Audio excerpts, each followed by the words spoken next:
In this video, we're going to rip a transmission apart and show you what's wrong with it.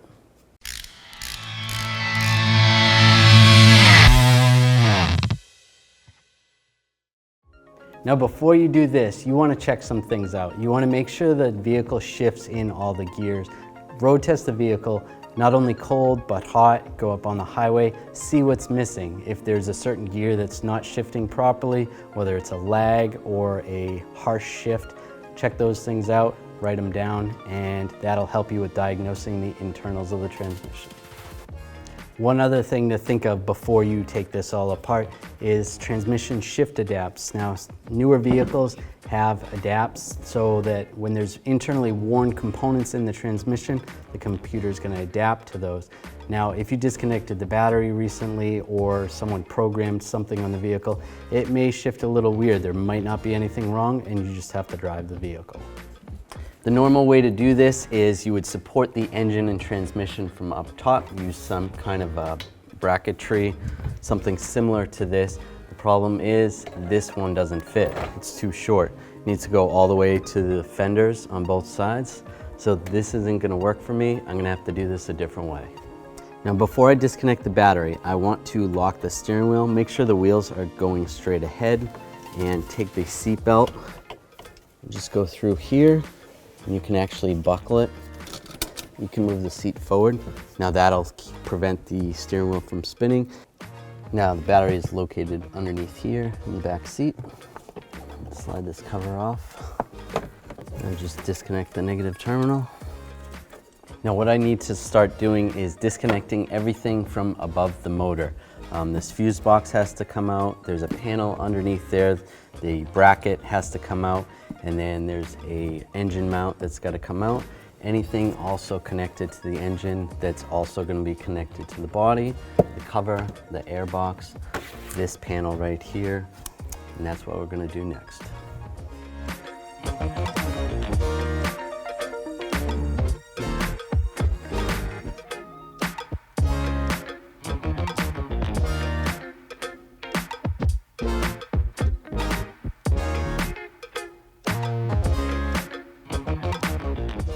So I got most of that stuff off. The airbox is still sitting in here.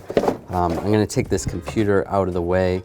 I need to disconnect these wires anyway. The wires are gonna be attached to the motor right there.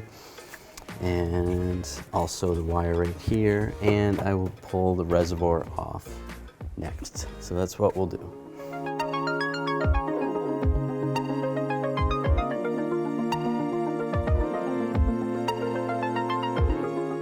I've got most of it disconnected. Anything that's in front here that's going to prevent the engine when I drop it from getting in the way. I'm leaving the AC line, so I don't have to touch that yet. The coolant hoses, I'm not ready to take those off yet because I don't want the coolant dripping everywhere. I'm still going to take some other things off first. Now I'm going to remove some stuff over in this area. Now I'm going to remove the vacuum hose that's on the brake booster, and then these wires right here. Because the engine harness is harder to disconnect from the engine, I'm going to have to disconnect the grounds here, here, and at the ABS module right there, and then wrap it over the engine.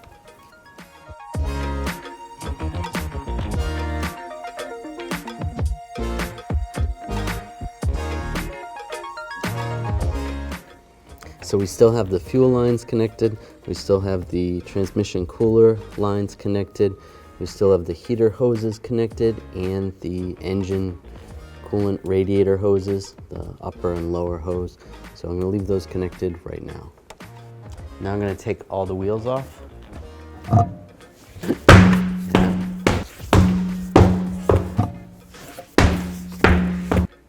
I'm going to drain the transmission fluid. The drain plug right here, use an 11mm socket. Just make sure you have a drain bucket.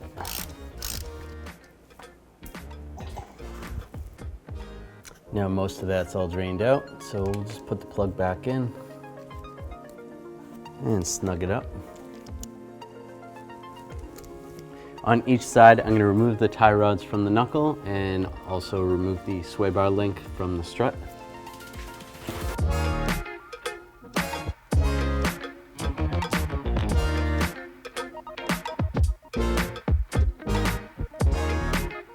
Now I want to get this flap out of the way. Just take these push pins out, and then the lower control arm, there's 2 bolts right here, 2 nuts on top, and then a bolt and a nut right there. Take those out.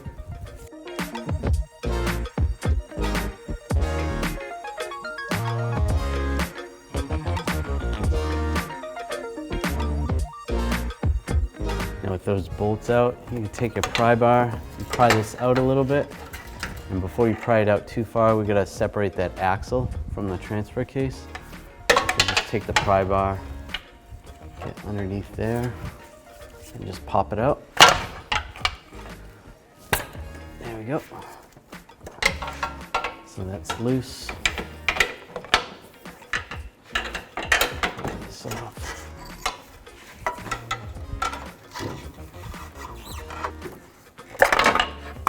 There we go. A little bit of fluid in there.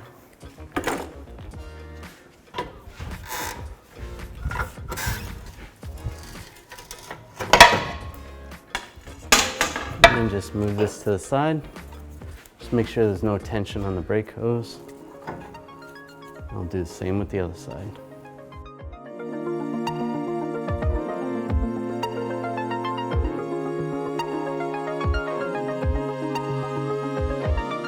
I'm going to take the drive shaft off. Before I do that, I would just want to mark it with a marker. I just want to put it back to where it was when I took it apart. That way you don't have any unnecessary vibrations that you could potentially create.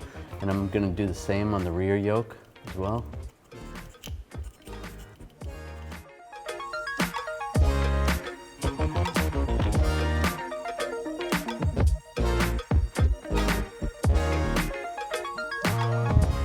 Now I'm going to take this cross member down. There's a couple bolts that hold it on, and then we'll pull the exhaust down. I got to disconnect the O2 sensors. Let's connect our way up there, connector on the back side, and then take the nuts off of the flange. And there's another flange there and right there.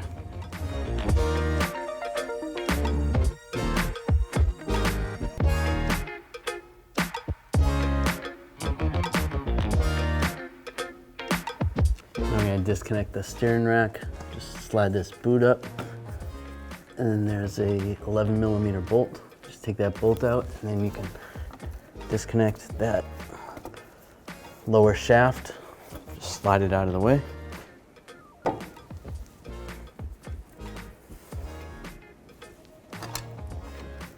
Alright, this is just sliding the intermediate shaft off the steering gear. Go. It's disconnected. Because we don't have an AC machine, we're gonna have to disconnect the AC compressor and just like wire tie it up against the body so that stays with the body while we drop the powertrain. So I'm gonna have to take this belt off and use a belt tensioner tool. Do that.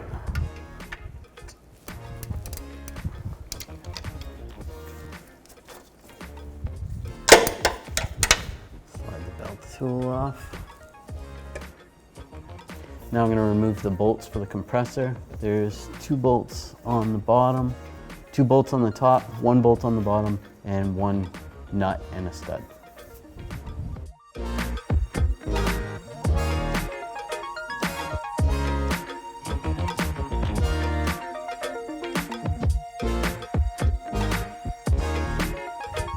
Now before I drain the coolant and before I drop the vehicle down again, it's a couple bolts that'll be easier just to take out now.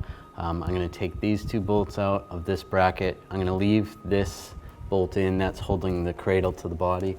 Same on this side, and then same in the back. There's two in the back bracket. So just those ones and those ones. And then also underneath the engine, just because it'll be easier to do now, there's these 2 bolts. I'm going to take off the transfer case. There's still 3 bolts holding it up top, and then this bell housing bolt, those 3, and that one as well. Take those off.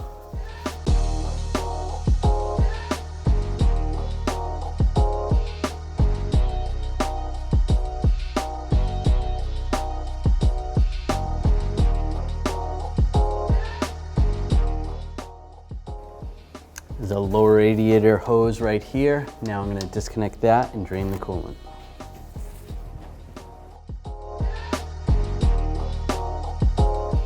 I'm going to pull off this upper coolant hose, and then underneath that there's a engine bracket. I have to pull that off. There's 2 bolts that hold that down. And then down here I'm going to pull off this AC bracket.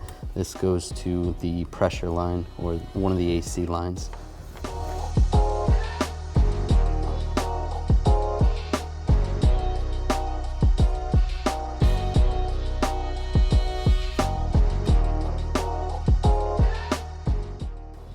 So now just take that AC compressor and just push it back.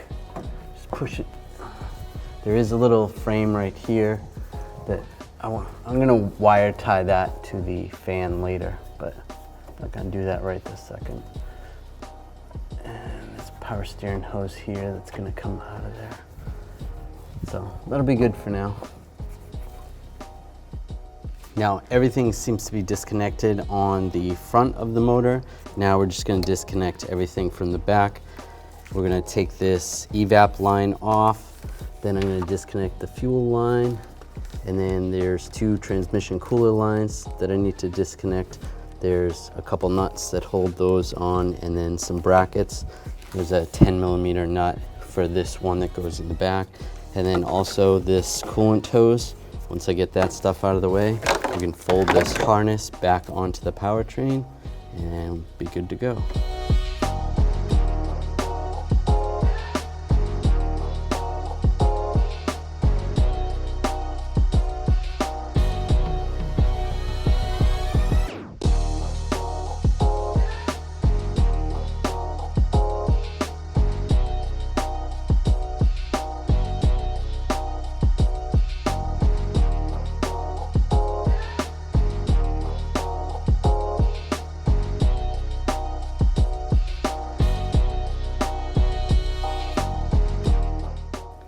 Now I'm going to support the cradle with some jack stands underneath.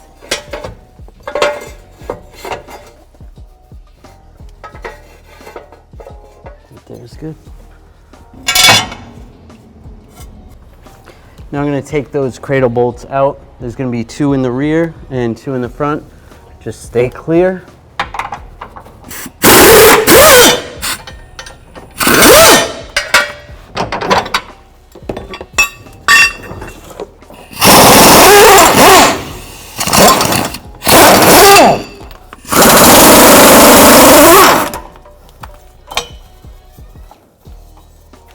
Now I'm going to raise the vehicle. Now I have to watch out for this control arm.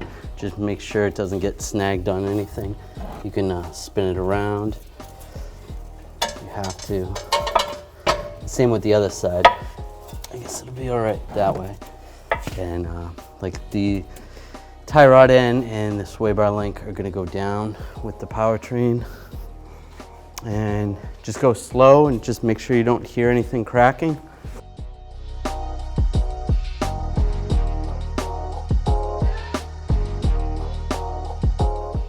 I'm going to take the alternator off. I'm going to leave it off because it gave us a lot of trouble when dropping this whole powertrain down. So I'll take these, there's a nut here, and I'll take these studs out, disconnect the wire, take this bracket off, and take this pulley off. Take that off.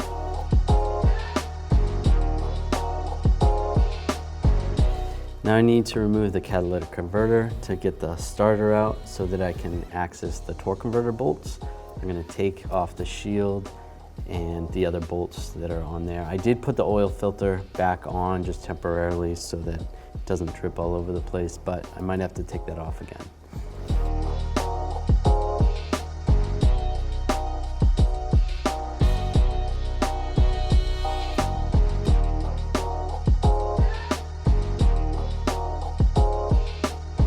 Now I need to get to the torque converter bolt, so I need to turn the flywheel. How I'm going to do that is actually use a 19mm socket on the crankshaft pulley bolt. And as I turn the crankshaft, then I'll be able to line up the bolts right there. And I'll just take those out one at a time.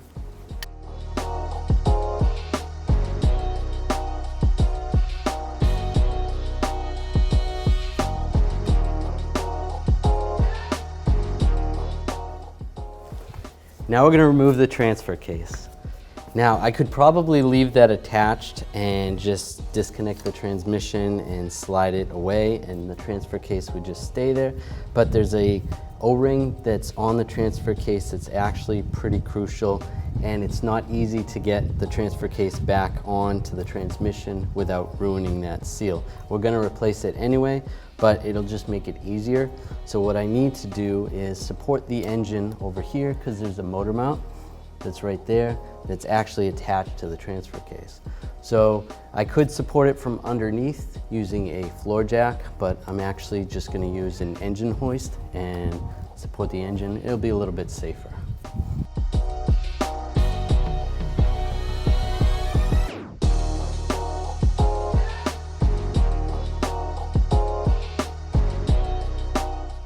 Now I'm going to remove the motor mount. I'm going to take the nut off from underneath, and then there's 3 bolts that attach the transfer case, and then 4 bolts that attach to the engine block itself. Take those all out.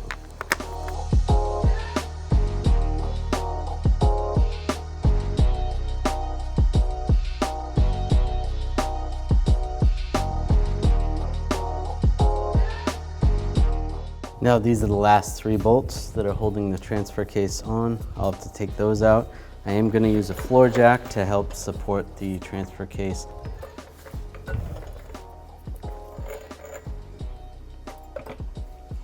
All right.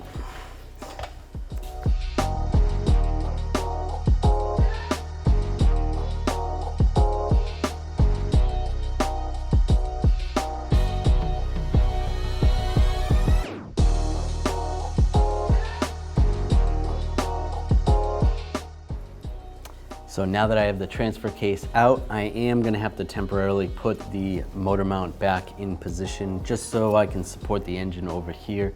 If I had 2 engine hoists, then I might not have to do this, but we're going to use the engine hoist to take the transmission off of the engine. So let's support that, put this on.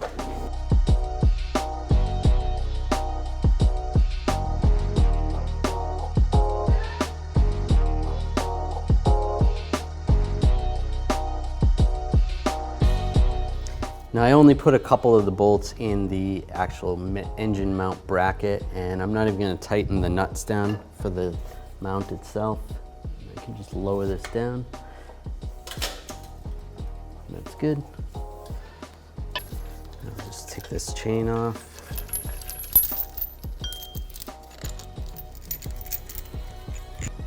Now I'm going to take this wiring harness, move it out of the way, disconnect the connector at the transmission itself, remove that, start removing some of the bolts. There's a couple bolts over here around the bell housing, and then I'm going to support the transmission and we'll take that motor mount out.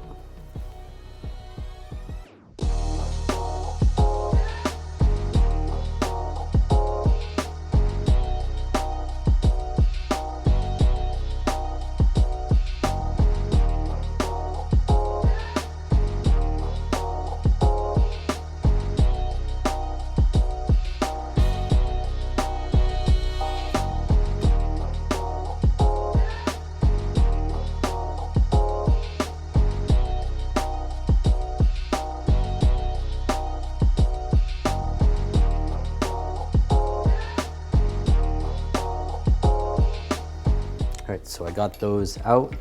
I got the chain all supported. I did have to move the floor jack over to support the transmission because the way when I was raising up the engine, it was raising the whole engine. So just had to move it over so it just tipped. So now we're good. Now I'll just support the transmission a little bit. Now I'll just move the floor jack over underneath the engine again.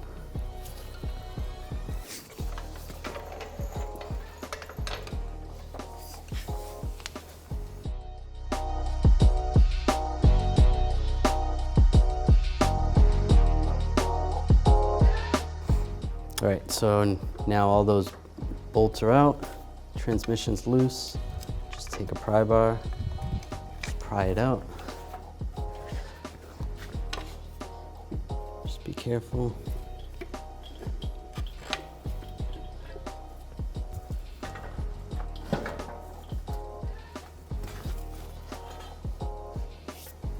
raise it up a little more.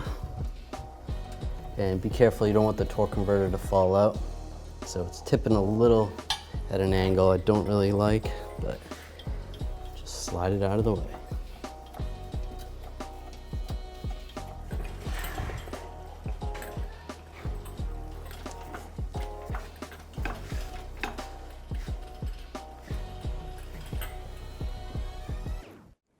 Now we're going to start taking the transmission apart.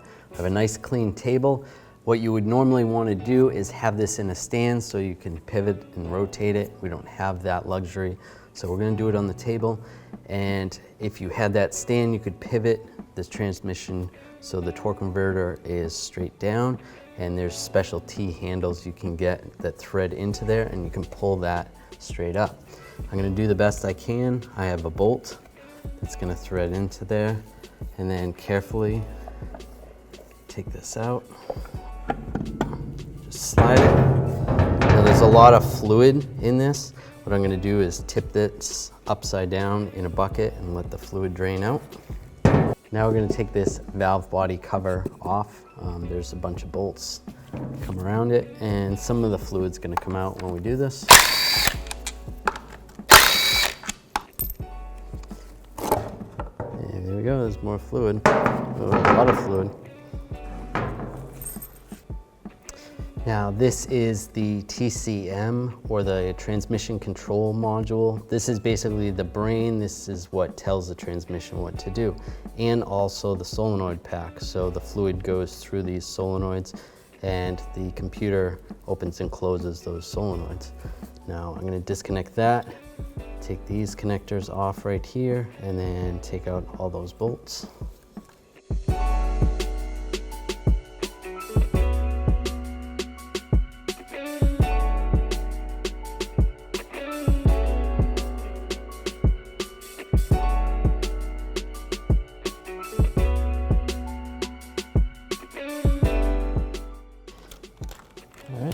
Slides right off. You can look at the back side. And this is actually what caused this transmission to fail. These two diaphragms are actually broken. They should be solid like this one or this one. And that's what's giving us our drivability and our check engine light.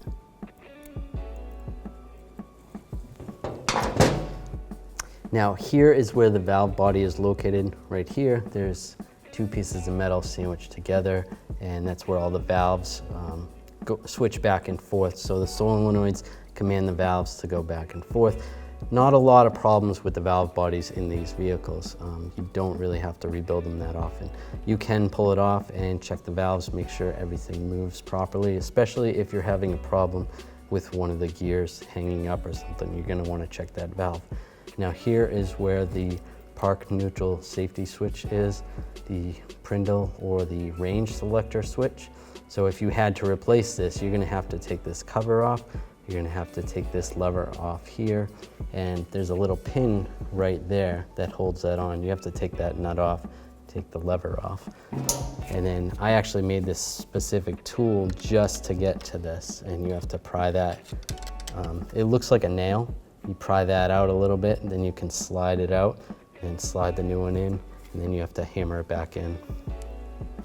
So you definitely have to take that cover off first, because you have to disconnect this, which is actually connected to here. That's the input speed sensor.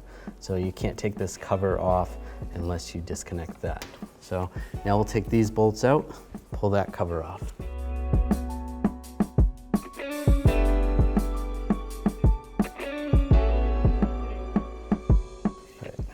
Take a couple pry bars and just pry this up. Carefully, there's a couple pins that sometimes they rust. Cause this to stick in there a little bit. And grab this and just slide it up. And just feed this wire through. There we go. All right, now you gotta be careful of the bearings. There's bearings in between here, so keep those in mind. And this piece comes out straight up. Now this is a clutch housing.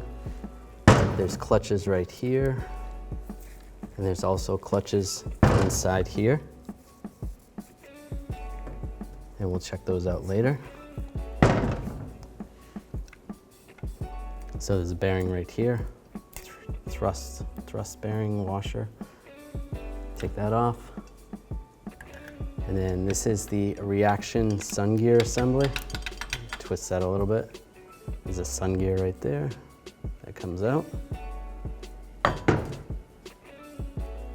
Next are some of the clutches and the steels. These are the 2/6 clutches. And here's a plate in between. Next is the reaction carrier assembly. Slide that out, there's some gears in there. And on the outside here, there's some clutches. These are the low reverse clutches. Take these out.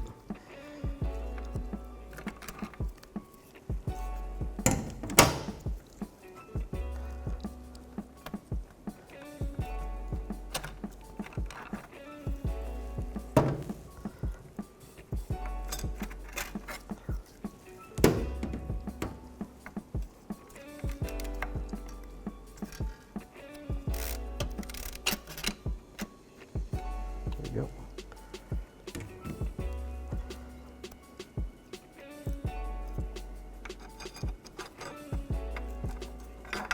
There you go. And next is the input carrier assembly. And there is a washer, thrust washer there. And the sun gear for that. And there's a bearing under there, or another washer. Now this is the output carrier assembly. There's another thrust washer right there. And this is the output sun gear assembly. So there's the sun gear, and it goes into the output carrier assembly, because there's some planetary gears right there. So that's why they call it a planetary gear set. So you have the sun gear in the middle, and then these are supposed to be like the planets, and those gears turn. So that goes together like that.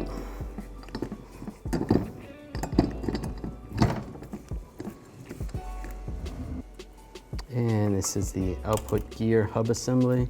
There's another washer bearing right there, so you don't want to lose that. Now this piece right here is the low reverse clutch assembly, and it is supposed to ratchet like this. That's exactly how it's supposed to work. And there's a lock ring that holds that in the case. You can just use a screwdriver, just pry this out. This comes out just like this. It's just like a spring. And this comes straight up, just like that.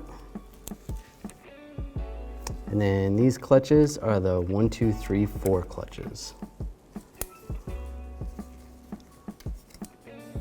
Now there is another piston in here and a spring. If we were having trouble with the 1, 2, 3, 4 clutches, then we would want to either replace that spring or even check it out, but we're not going to do that at this time.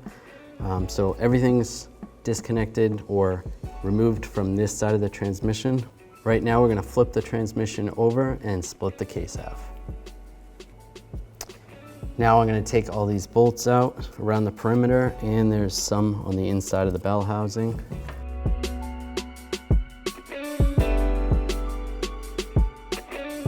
Now I can just pry these apart. Just be careful.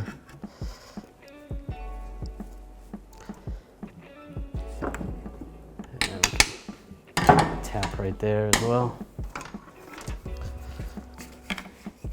As you're prying, just give it a little tap.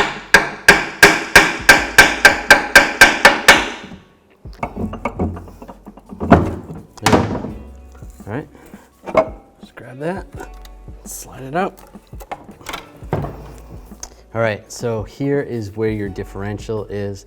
This is basically where the axles are going to go in, and this is where the power is going to go to the wheels. Now there is some bearings right here, so if you had some bearing type noise, that was from inside the transmission. Those could be bad. These bearings could be bad as well. Not very common. It's not something you worry about that often, but that's where they would be. This whole thing lifts up. Those come out like that. And then you could check the race on the inside there. And then there's a tube that fluid goes through that tube. And these can separate as well. And this is where your park lever actually is. So this is the lever. When you put the vehicle in park, this lever comes down. And that is what holds your vehicle from moving, right there.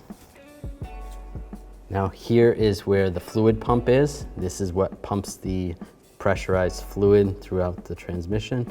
And here's where the filter is. Now, one thing that stinks about this transmission, there's no way to replace this filter without doing all of this. You have to take the transmission completely apart to replace the filter. So let's break this down. How does the transmission actually work? This is the torque converter. Now, as the engine is running at an idle, the torque converter is not sending any power into the transmission. Once you raise the RPM and it starts to send power, it sends the power to this input shaft. So as the torque converter is spinning the input shaft, it's going to go through the gears that are inside here into the assemblies, and then it's going to come back out to this hub that is going to spin the differential and go out to the axles and out to the wheels.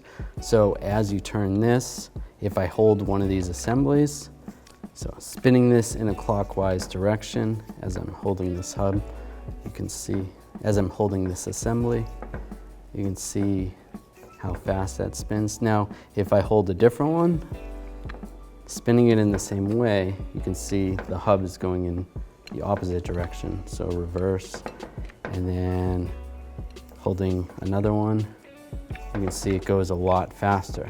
So that's how you get your different gear ratios. Now, how do you get these hubs to, or these assemblies to stop moving? That's where the clutches come into play. So you have these clutches that go around the hubs, and you have pistons that are going to apply pressure to the clutches. It's going to squeeze these together, and when these get squeezed together, that's going to prevent this assembly from spinning, and that's how you get your gears. Okay, so how do you activate the clutches? So as the transmission's spinning, these clutches are spinning inside here. You have a metal or a steel piece. You have a clutch that's got fibers on it on both sides, another steel, another clutch. So as the transmission is spinning, these are spinning inside here. And then you want these to squish together. So we have something called pistons. There's a piston right here and a piston right here, and there's other pistons in here, and then there's another one inside there. So to activate those pistons, you want to use low compressed air if you want to check these. Around 20 psi is what you want to do. So fluid pressure will go in here when you want to activate the clutch, and that's going to squeeze the piston just like that.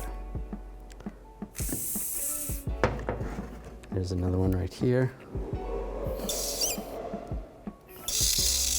just like that. You don't want to put too much pressure in here because then you'll blow out the piston. But that's how that works. So how do we get fluid pressure here? It actually comes from the valve body. The fluid's routed from the valve body. There's different valves that open and close inside this housing right here. There's a top and a bottom, and that is actually controlled by these solenoids. So the solenoids will open and close and transfer fluid from one position to another, and that's controlled by the TCM itself. So these are electronically controlled. These are valves that'll open and close, and normally shifting between gears, two of these will open or close at the same time. simultaneously. So if you're in first gear, 2 will be opened, and then very quickly another 2 will open and these will close. And that's how that works. And how you get the fluid pressure in there is actually from the pump itself. So here is the fluid pump, and the fluid pump is driven by the torque converter, and there is 2 slots on the torque converter, and there's a chain that is actually in there driving the pump from the center of the torque converter. And this pump is actually being driven the whole time the engine is running. The whole time the torque converter is spinning, that pump will be pumping. So if I put a little compressed air, so when the piston gets compressed, compresses the clutches, this whole assembly will spin. And then there's clutches inside there as well. You can see that one's getting compressed right there. So if you had a problem with a certain gear, you could actually check all these and make sure that the pistons are actually working properly, or if you might have a leak and it might not work at all. So in that case, those pistons would need to be replaced. Now we understand how this system works with the input going through the gears itself and the clutches turning on and off. Now let's talk about the output. So this hub, if you take this off here, bring that over to here, little bearing goes there, it goes right here. So that's spinning. After all the gears, that's gonna spin this. So this is the differential. This is where the axles go into, and that's gonna bring the power out to your wheels. And these go together like this. This is very heavy.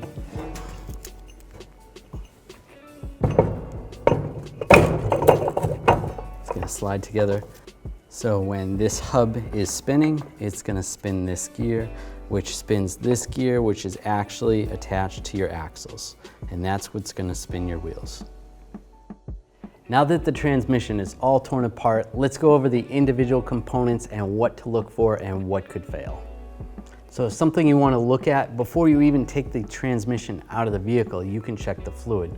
Drain some into a cup, take a look at it. You can actually smell the fluid if it smells burnt. Now, burnt transmission fluid actually smells horrible. You won't be able to stand the smell. You'll smell it and it'll be very pungent. If it's not burnt and it just has a slight odor to it, it's probably doesn't have any burnt clutches or anything. But also any metal fragments in there or any clutch material, you want to take a look at that. Now this should be a fairly bright color of red. This is transmission fluid's a little bit dirty. So, and normally if you have excessive transmission issues, a fluid change is not going to fix your problem. There's probably more damage inside the transmission that just changing the fluid is not going to fix it. The other thing you want to look at is the fluid that's coming out of the torque converter. It doesn't look metallic-y at all, but if you saw a little metallic in it, it's not bad. If you see major chunks of metal coming out of it, that means there's another internal damage inside the transmission. The pump is probably not working properly, or it let go and sending metal into the torque converter, and then it's going to have to be replaced. Now, if you had a problem where you weren't getting a certain gear, or you had a slipping condition, or you even had a code in the TCM that had to do with one of the solenoids, there is a way to test this solenoid pack. You put a special adapter up to this and you use compressed air, then you hook this back up to the vehicle, and when it's attached to the vehicle, you can command these solenoids open and close and test them that way. The next thing to look at is the pistons. Make sure the pistons are working properly. You can air test them. You want to use light pressure while testing these, like 20 psi, and just check to make sure they're all activating properly. They're not going to stay up. When you put a little bit of pressure there, it is going to bleed off. That's just the way it is. But make sure you're able to activate each one of those. If you can't activate one of those, when you were on your test drive, if you noticed that you didn't have third gear or something, make sure whichever piston goes for third gear, test that and see if it actually works.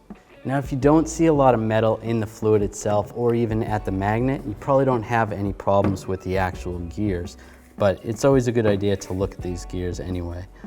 If you saw a tooth missing or something, you're going to have to replace this whole planetary gear set. And same with the sun gears, just take a look at them all, just make sure they look good.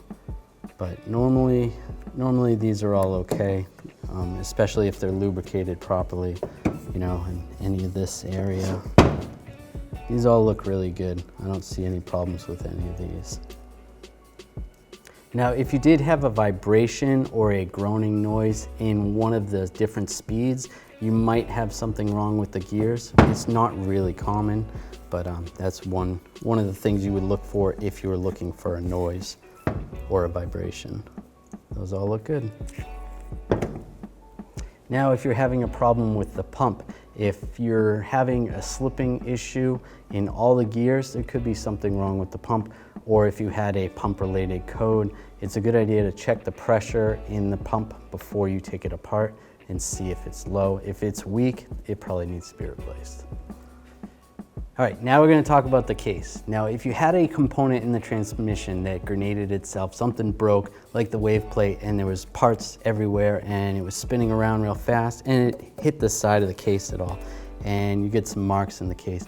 As long as it isn't like a crack, or as long as it's not of any of the areas where there's machine components, then the case is probably okay. If it hit anywhere in the sides here and you didn't see fluid leaking, obviously if there's fluid leaking from it, then you're gonna have to replace the case. But also, if you flip this over, now if you look at the case right here, you're gonna see some parts where it's there has been some damage, and that's from the clutches and stuff. But all these are just superficial. There's nothing major. If you saw one of the ears broken off, then there might be a concern right there. But anything you see here, that's fine. The case is going to be okay. Now, while the transmission's apart, it's always a good idea to replace the filter. Just kind of slides out like that. There you go, there's the filter. Now, if you saw that the filter itself was broken, or you saw metal on the inside of the filter in there, when you dumped it out, if there was metal, or even if you see metal in there, then that's not good. That means your pump is gonna have metal in it, the pump's gonna have to be replaced, and then also your torque converter. If you see metal in those areas, you're gonna have to replace the torque converter. Now, when I mean metal, I don't mean just metallic looking fluid, I mean like flakes or chunks. If you saw that, then those have to be replaced. And here, if you looked at the magnet on the old one, the new one has a magnet, it's nice and clean. This little bit of metallic paste is okay. That's normal wear for the transmission, especially with 100,000 miles on it. So we have a seal kit for this transmission. Now I'm going to replace all the crucial seals, everything that I actually removed a component that needs to be replaced. And there's going to be some seals that I don't use, like the valve body seal. Because I'm not taking the valve body out, I'm not actually touching the seal, so it's going to be okay in there. I won't have to replace it.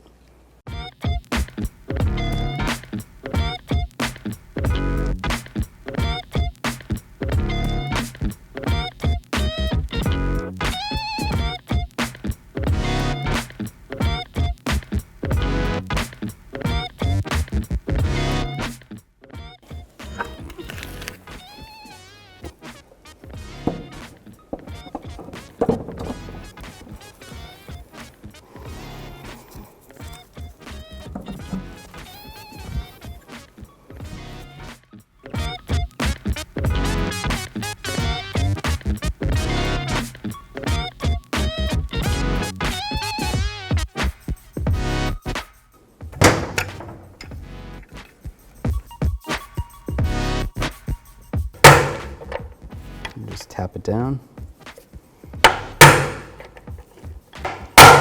There we go.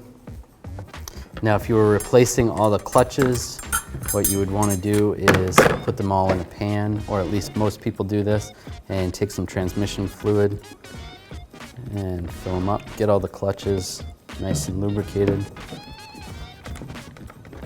You can do that with each one. Some people do this, some people don't.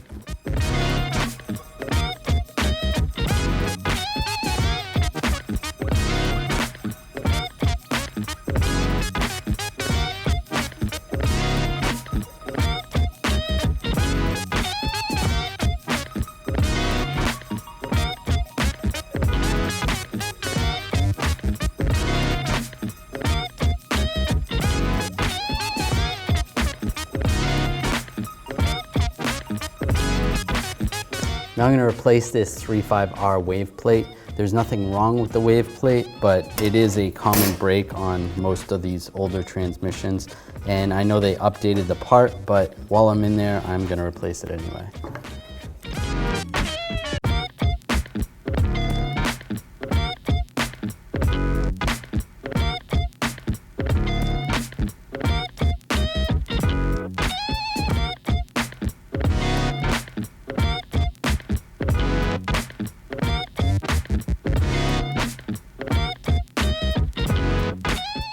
Here's our new TCM with the solenoid pack, and you can see the membranes are not broken in this one, so that's good.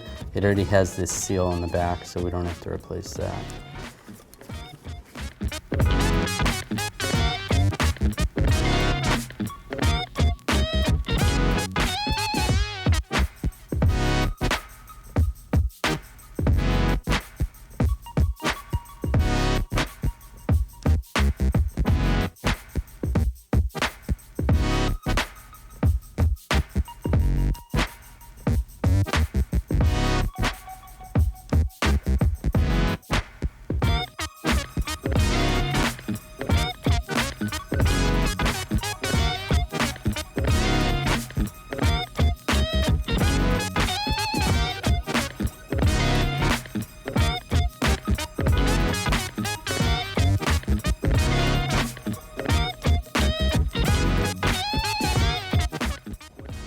Now with the transmission all back together, I can bolt it to the engine.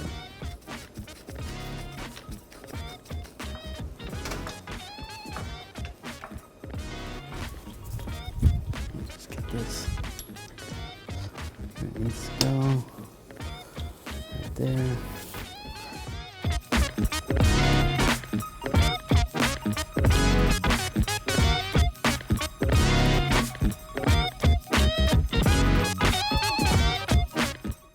At this point, now we can get the transmission mount secured so that the transmission is supported by the cradle.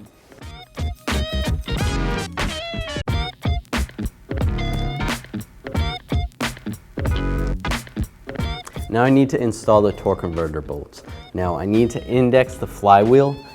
Right here, if you look at this hole where the bolt is going to go through, it's not circle, it's oval. Now that's going to index it, so this is the first bolt that you put in.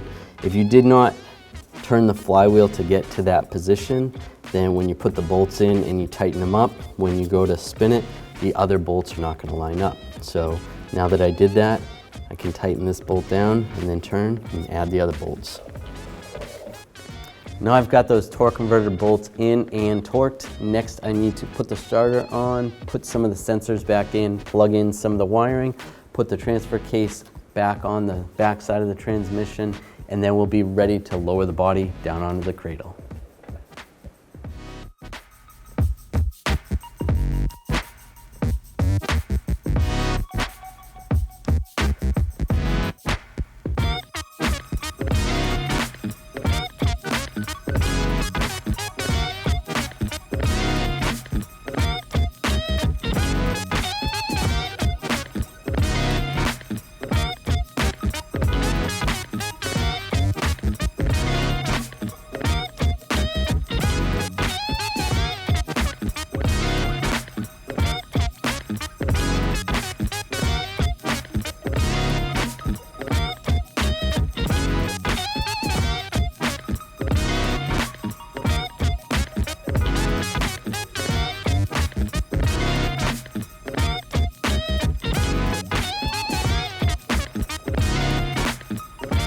All right, everything is buttoned up with the engine and transmission, should be all set. I am gonna leave the alternator out. We struggled when we dropped the powertrain down from the body. This way it'll make it a little easier, a little bit smoother going in. So at this point, we can drop the body down.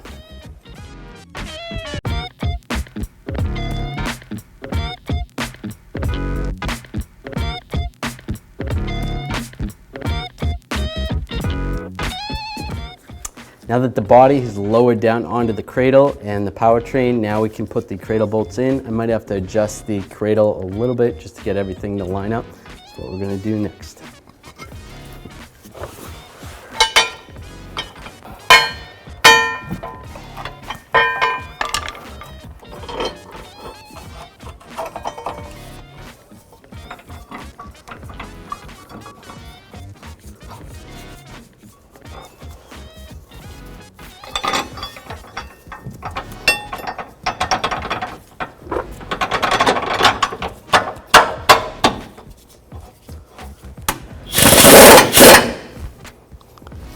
Make sure this is lined up.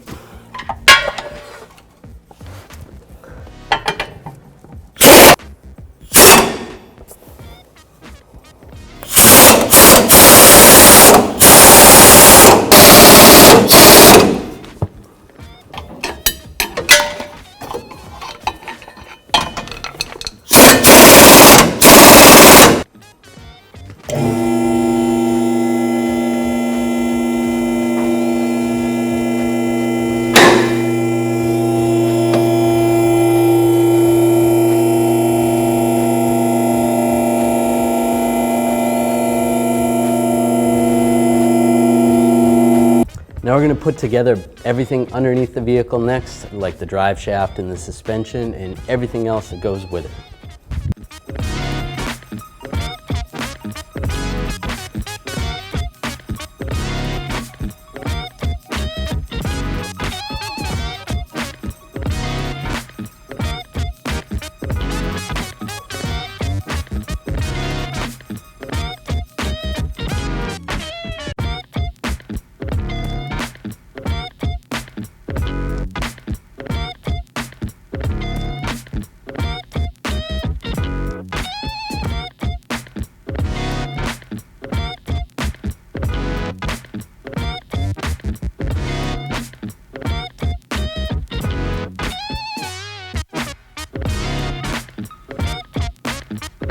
Now we're going to get everything up top back together.